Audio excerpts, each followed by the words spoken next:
रामनवमी के जुलूस के दरमियान कानपुर में एक ऐसा मामला सामने आया।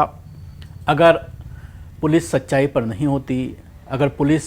इसी तरह की कार्रवाई करती जिस तरह से अक्सर देखने में आती है, तो मामला कुछ और होता हुआ नज़र आता। लेकिन पुलिस ने इसमें अपनी पूरी ईमानदारी दिखाई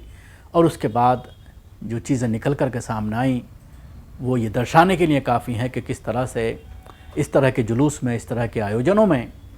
मुसलमानों को बदनाम करने के लिए, मुसलमानों पर एक्शन लेने के लिए किस तरह से झूठे आरोप लगाए जाते हैं। मामला कुछ इस तरह का है कि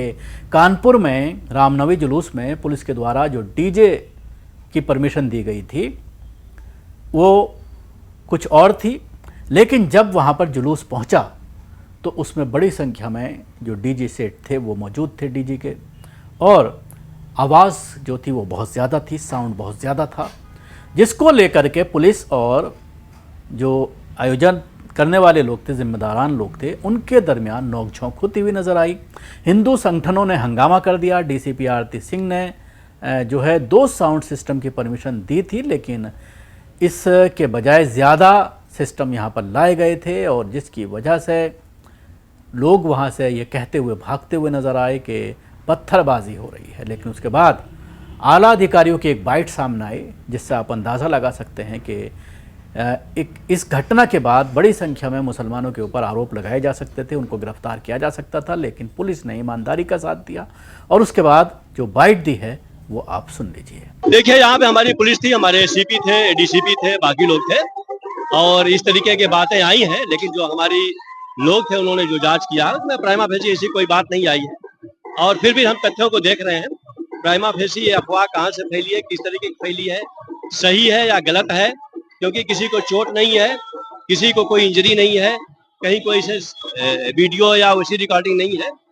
डीजे को लेकर के जरूर यहाँ पे था और डीजे करवाया गया था, जिसको लेकर के एक कसक थी और उसको लेकर के हालांकि उसको फॉलो किया गया है। फिर भी मैं हर तथ्यों की जांच कर रहा हूँ, वीडियो, सीसीटीवी, उसके आधार पे अगर घटना सही पाई जाती है तो सख्त कार्रवाई की जाए। क्या नहीं, जो देंगे उसमें हम कार्रवाई करेंगे, और अगर मैंने कहा ना कि अगर 0.1% भी अगर सच्चाई होगी तो सख्त कार्रवाई मैं करूंगा। लेकिन प्राइमा फेसी जो जांच में निकला, इसी कोई वीडियो, कोई लिंकेज, कोई चोट, कोई इंजरी कुछ भी नहीं है। डीजे को लेकर एक इशू था, वो इशू हल हो गया था और बड़े अच्छे से यात्रा सकुशल संपन्न हुई है। हम सभी लोग यहाँ पे हैं, बाकी जो देंगे उस पर हम जांच करेंगे, अगर ऐसा कोई है तो उस पर कार्रवाई भी हो सकती है। सुना आपने पूरी तरह से उन्होंने जिस तरह से खुलासा किया है, लेकिन जब भागते हुए नज़र आ रहे थे तो ये कहा जा रहा था कि मुसलमानों के ज़रिए पत्थरबाजी की गई है। लेकिन सवाल यही है कि जब जब इस तरह का कोई आयोजन होता है तो मुसलमानों को निशाना बनाने की कोशिश की जाती है, और इसका ख़दशा पहले से ही जाहिर किया जा रहा था कि रामनवमी के दरमियान ख़ास तौर से, क्योंकि वक्फ बिल सामने आया है और रमज़ान का महीना भी ख़त्म हुआ है, ईद का भी मौका है, तो ऐसे में जो है शरारती तत्व जो है वो दंगा भड़का सकते हैं। ये पहले से ही बात कही जा रही थी और इसी वजह से सुरक्षा बल काफ़ी तैनात किया गया था और निगाह रखी जा रही थी इस तरह के लोगों पर। तो भला मानिए पुलिस का कि समय पर कार्रवाई करते हुए और हालात को कंट्रोल में किया, और जिस तरह से इस पूरे मामले को डाइवर्जन करने की कोशिश की जा रही थी, मुसलमानों के ऊपर आरोप लगाने की कोशिश की जा रही थी, पुलिस ने समय रहते